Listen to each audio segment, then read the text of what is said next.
I first met Debbie Broadwell when I attended Emory University as an ET nursing student. I had traveled a long way and had never been to Atlanta before. She always made us feel welcome and at home through her southern charm, her warmth, and her smile. She was always calm and confident, and yet she was not unapproachable. Christy Wright epitomizes leadership to me.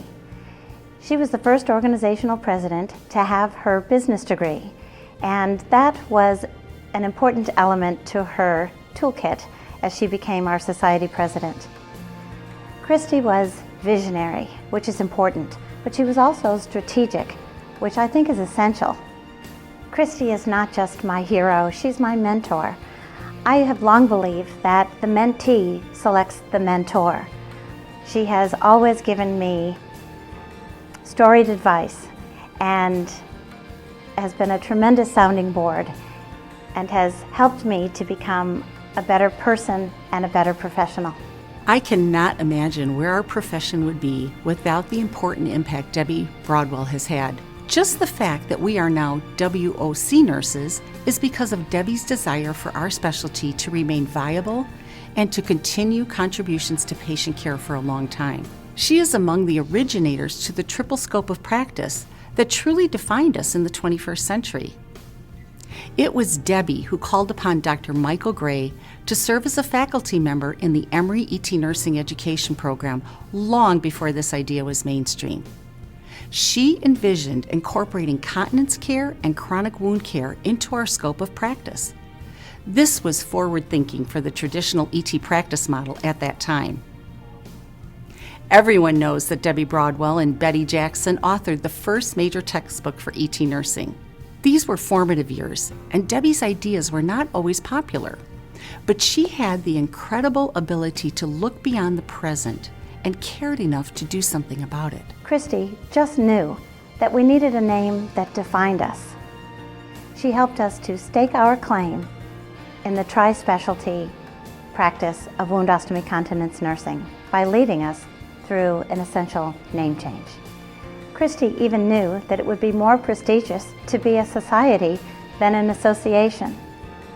We are where we are today because of Christy Wright and that change. Debbie Broadwell is an inspiration to so many. She has this incredible ability to see something in people that they don't see in themselves. Debbie is able to identify strengths and to bring them out in people. She coaches and develops people to give more, to do more, and to be more. Debbie had the ability to help us accomplish more than we even imagined. By believing in each of us, she helped us believe in ourselves. She has always been ready to develop the next generation of nurses to contribute to our profession, to those who will be part of our future. I asked Christy one time to look out for me and to resource me as I was facing life challenges and professional challenges.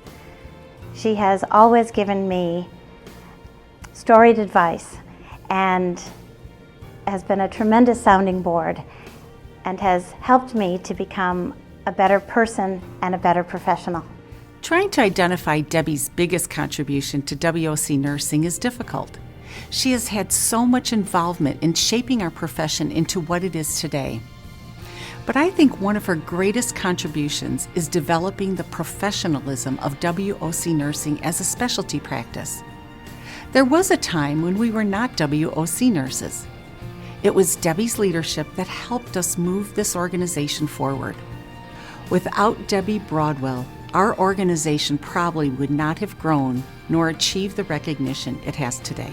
Christy was the first one to take us to Capitol Hill for the passing of HR Bill 2079. That was long before we had a public policy committee or a legislative consultant, and it was even before we began sending people to the Nurse in Washington Internship Program, or NIWI. Christy just knew that wound ostomy continence nurses belonged in Washington, and she took us there. Debbie Broadwell Jackson has left her mark by looking beyond the present and caring enough to do something about it.